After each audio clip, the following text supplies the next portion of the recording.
بسم الله الرحمن الرحيم ودكتور محمد موسى جبريل كصعدا قدوميها أما قدوميها جامعة عمود maanta waa maalintii labaad shirkan xagga tamarta iyo sidii loo adeegsanayo uu ka socdo caasimadda Djibouti mahadnaq kadib wax papers fara badan baa ilaa shalay la soo bandhigay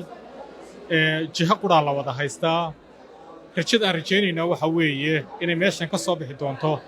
in jaamacadaha Afrikaanka haddii Ilaahay idmo ay iska kaashan doonaan cilmi baadhisyo iyo wixii la xidhiidha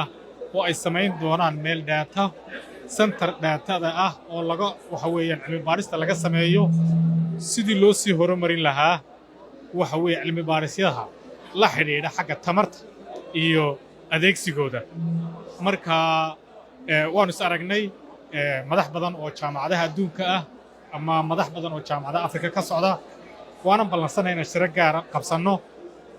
waxaan filaynaa inuu khayr u noqon doono haddii Ilaahay idmo oo wax weyn oo la adeegsado ay ka soo bixi doono Afrika u wanaagsan shirkan haddii Ilaahay idmo oo soo gabagabaysmi doona maalinta berita aad iyo aad mahadsantahay